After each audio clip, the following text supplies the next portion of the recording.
Olá a todos, bem-vindos ao Arte Matemática, eu sou o Nicolas e nesse segundo vídeo da nossa série de funções convexas eu vou mostrar para vocês um pouquinho sobre o estudo das declividades das funções convexas, tá? Algumas propriedades que temos entre os declívios, né? Os declínios, perdão, das funções convexas. O vídeo começou um pouquinho diferente, né? Eu já bombardeei vocês de teorema, porque basicamente a gente vai demonstrar tudo isso mais ou menos ao mesmo tempo, tá? Então, por exemplo, eu vou demonstrar o lema das declividades usando esse terceiro teorema. Esse daqui vai usar esse daqui. Então, eu resolvi apresentar tudo, tá? Eu fiz alguns desenhos também embaixo para vocês entenderem bem geometricamente, tá? A dificuldade com as funções convexas, esse estudo das funções convexas, é que a gente consegue ver graficamente, é, visualmente muito bem, só que demonstrar matematicamente é bem complicado. Bom, bem complicado, é difícil de ter ideia, ok? Então esse vídeo é isso, né? Eu vou fazer desenhos e depois eu vou demonstrar matematicamente. Tirando o último eu só vou mostrar geometricamente, vocês vão ver bem que ele é bem óbvio. Ok, então primeiro o lema das declividades, tá? O lema das pendentes, ou o lema das cordas, pouco importa como que você vê. A ideia é sempre a mesma, né? A gente considera f convexa sobre i, tal que y e x, y e z, eles são um inferior ao outro, né? E todos pertencem a i, e vamos ter essa desigualdade aqui, né? Então vocês podem ver o que que é isso daqui, né? Isso daqui são as funções dos declívios. Essa é a definição dos inclínios, né? Dos declívios, inclínio, perdão, só não consigo pronunciar direito. E vocês que já sabem o que é uma derivada conseguem reconhecer bem uma taxa de variação. E basicamente é isso, são taxas de variações, né? Então, o inclínio é uma taxa de variação, né? Então, como uma função ela varia de acordo com x ou y, né? Se ela sobe, se ela desce, etc. Né? Então, obviamente, aqui não são derivadas, né? Porque a gente não tem o limite desse termo que tende a zero, ok? Mas se tivesse, isso são basicamente derivadas. Então, já introduz um pouquinho o conceito de, talvez que vocês já conhecem, de definir a convexividade pelas derivadas, tá? Então, temos isso. Eu fiz um desenho aqui, né? Então, temos x, y, z, tal que x é menor que y e y é menor que z.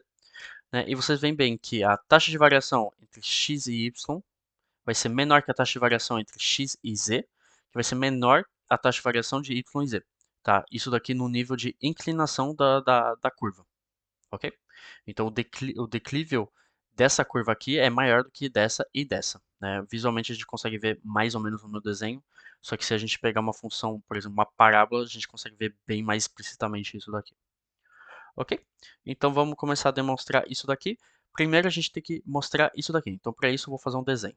Então aqui está o desenho. Então o que, que diz o teorema? Ele diz que se f é convexa sobre i e temos x, então x menor que y, né, que pertence a i, a secante em x e y está em cima da curva entre x e y incluso. Tá? Então entre x e y incluso, então realmente aqui entre esses dois vai estar, né, em cima da curva e vai estar embaixo no intervalo i tirando x e y.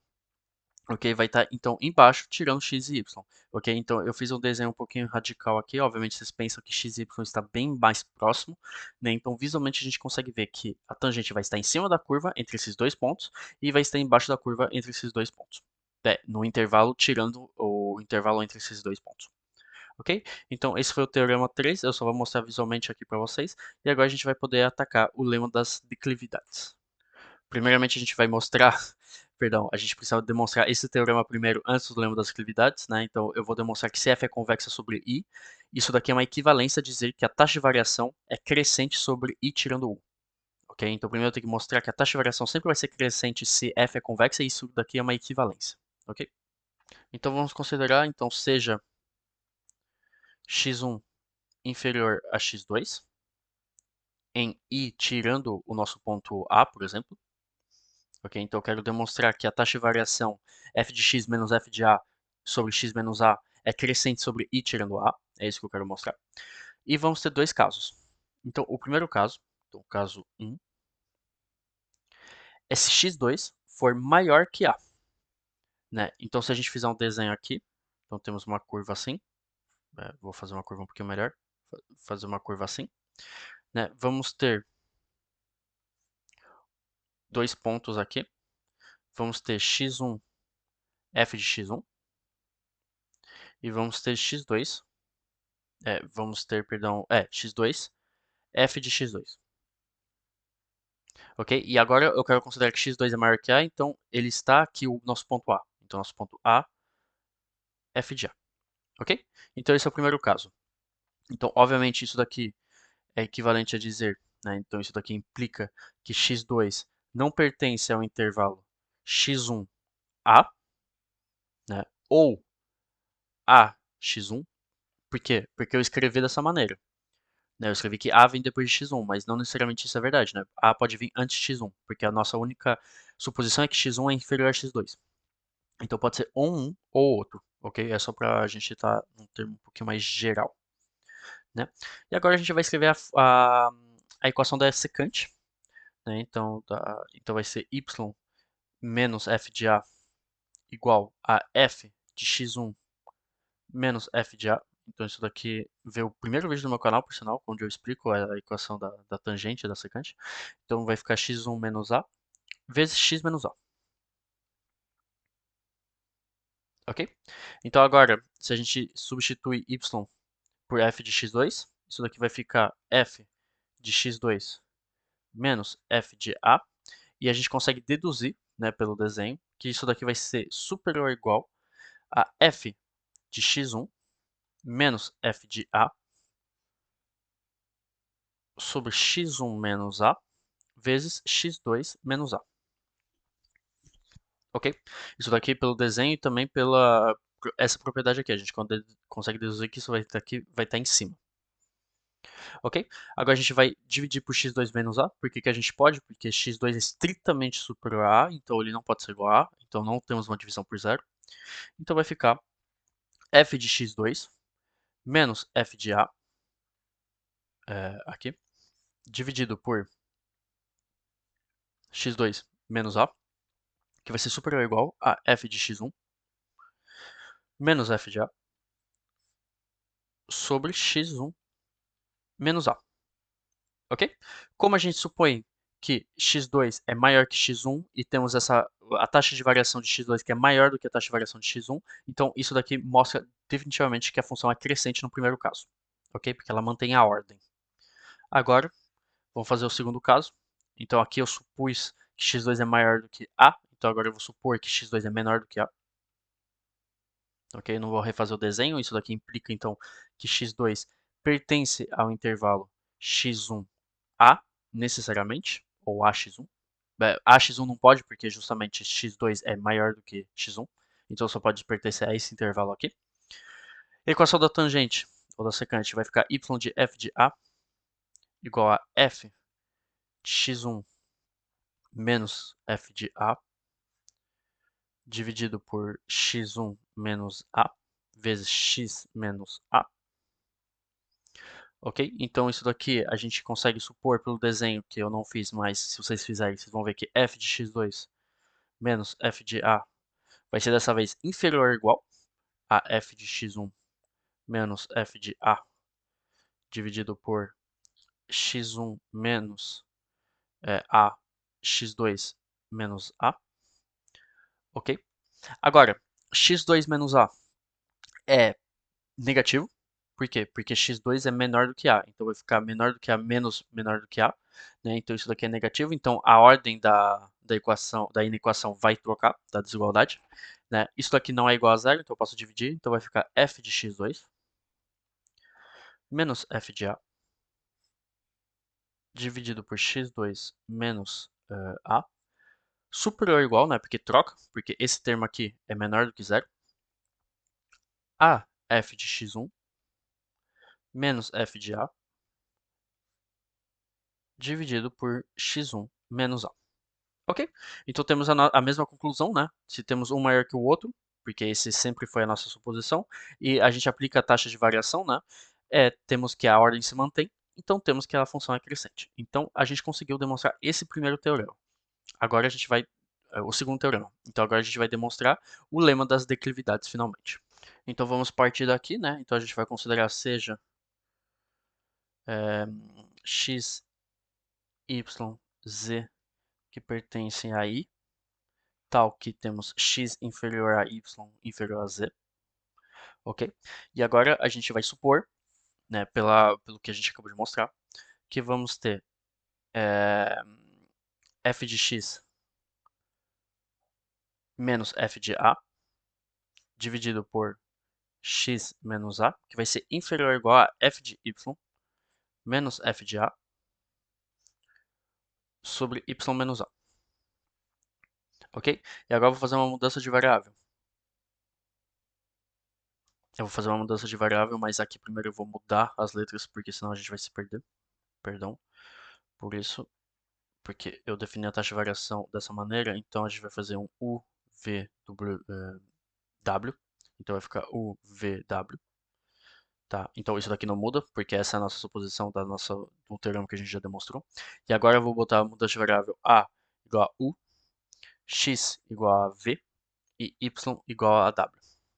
Ok? Então isso daqui vai ficar que temos F de, então X é V, então F de V menos F de U dividido por V menos U vai ser inferior ou igual a F de W menos F de U dividido por W menos U.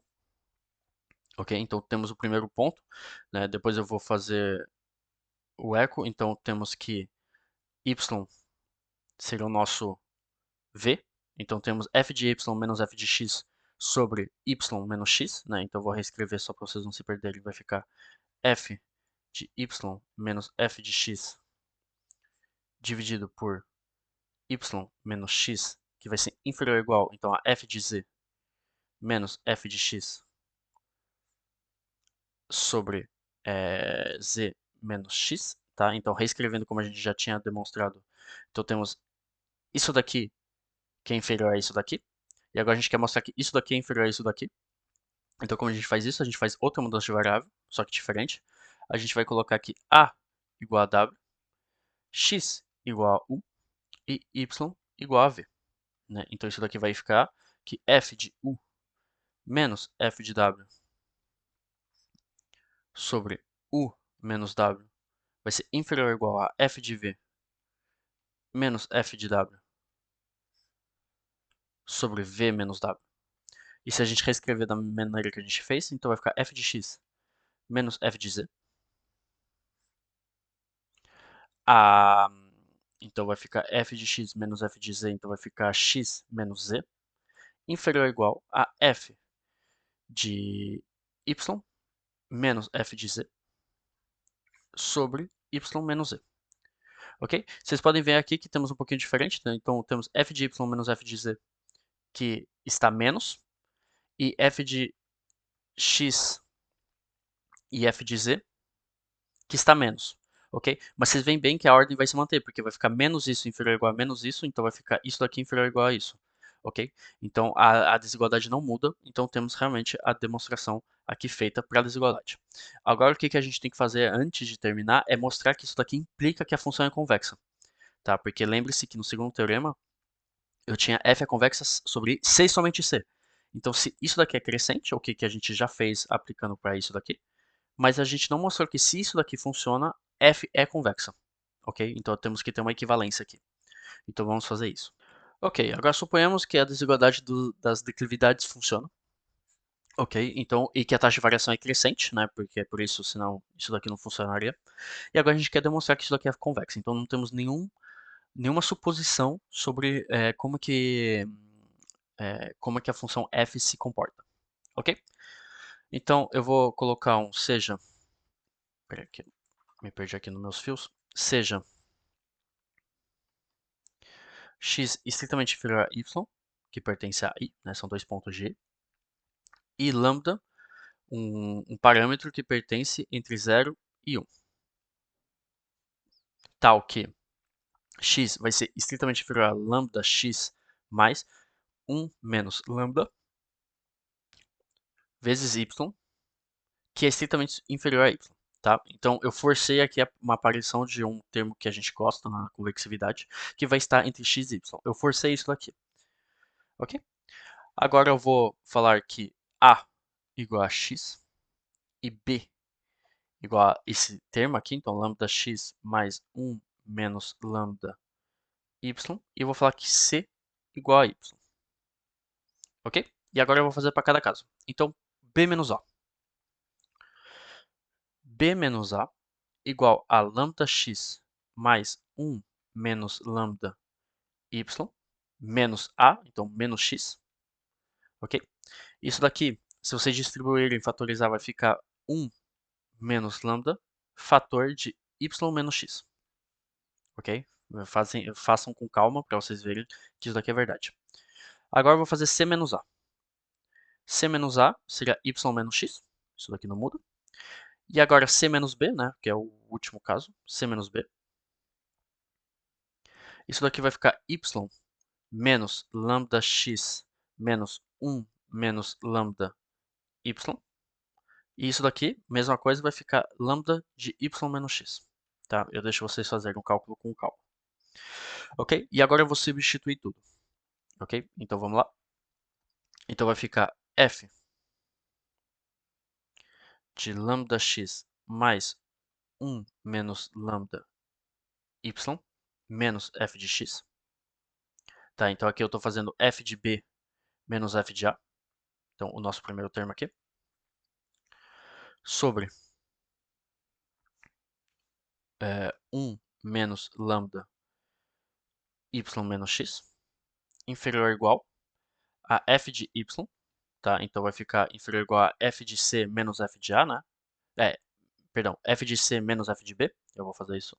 Então vai ficar f de y menos f de lambda x mais 1 menos lambda y sobre lambda de y menos x. Ok? Agora eu vou tirar os denominadores, né? Então agora a gente vai fazer puramente uma manipulação de desigualdades. Então isso daqui eu deixo vocês fazerem um cálculo com calma. Vai ficar então lambda vezes f de lambda x mais 1 menos lambda y menos f de x